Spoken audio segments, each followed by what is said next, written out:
Okay. Okay. I've been tagged on Twitter. I've been DM'd on Discord.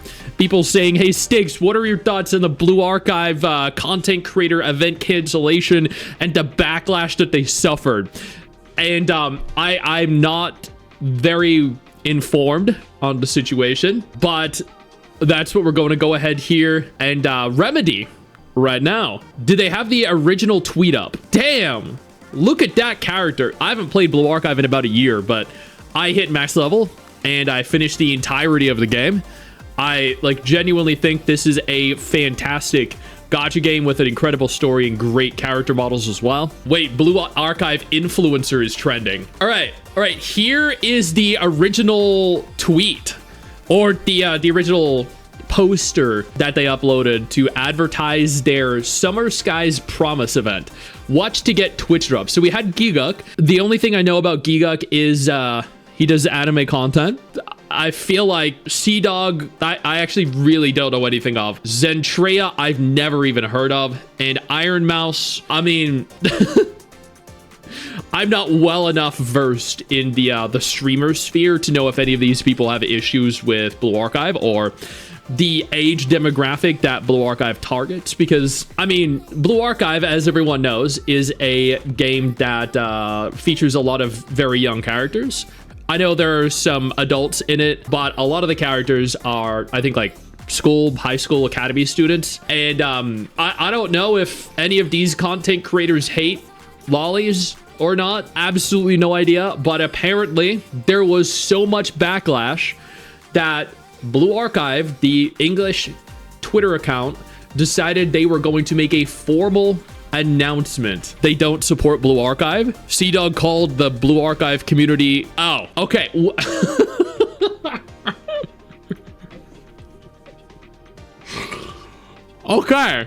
Okay. See, I can definitely understand where the frustration with that comes from then.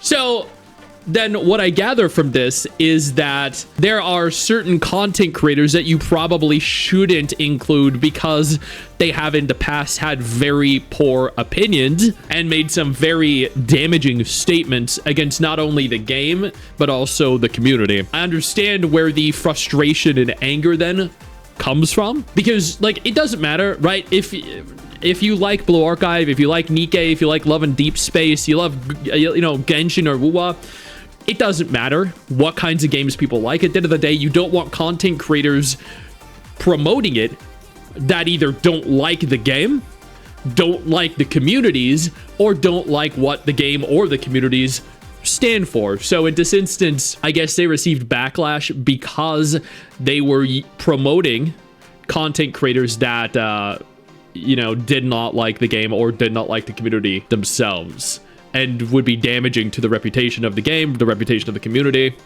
I get it. Well, I don't know why the devs would choose someone like that for their game then. I have no idea. Maybe they just didn't do any research. So how agencies work is that they go for the big numbers, but they don't care about the things that the big number content creators have said or done. So they looked at these people and they're like, oh, anime guy, VTuber, whoever the fuck that is. And they're like, that'll surely bring in views for us and numbers. And then, they just, that's all they looked at. The potential viewership rather than the history of the creators themselves. Hello, Sensei. This is Blue Archive. We sincerely apologize for any confusion and concern caused by the Blue Archive influencer campaign. We take the valuable feedback you have shared with us very seriously. After internal review and discussion, we have decided not to proceed with this influencer campaign. That is actually huge, though. God damn. That's actually enormous, dude. They're just like, yeah, so some people are upset. I can't imagine how these content creators must feel, though, right? Because they were supposed to stream on the 22nd. They've probably all signed contracts. And now the Blue Archive devs have decided, nope. Or publisher, whoever decided this, I have no idea.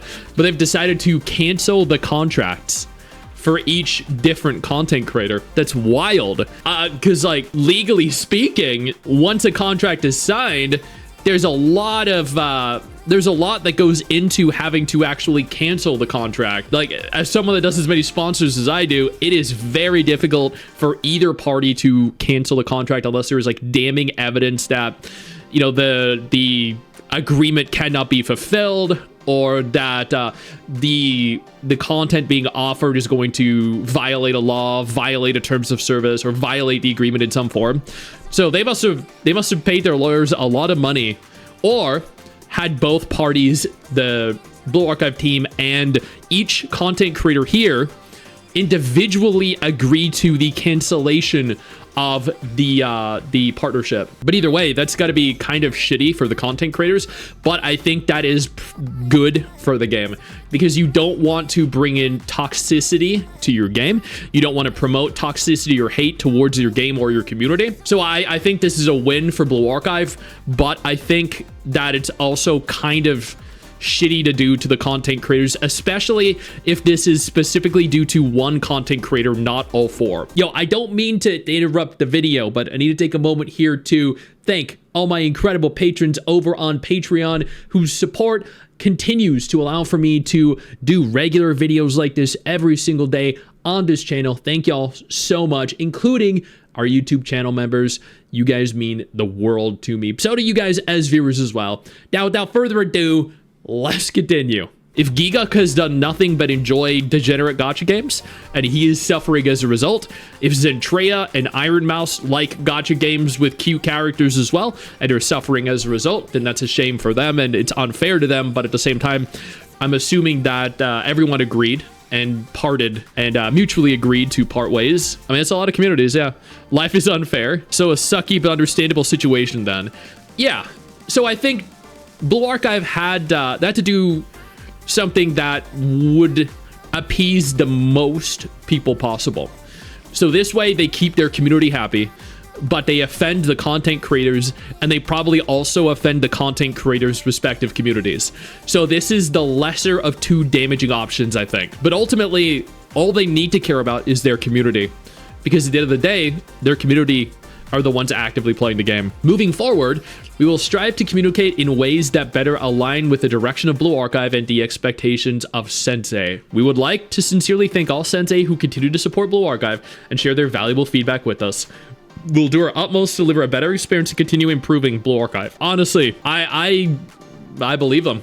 I think this was a great learning experience from them, or for them, and they're now going to probably or hopefully do background checks on different content creators before signing contracts with them, because they could save themselves this frustration again in the future. Again, this is a good game. I've loved every minute that I've spent in it.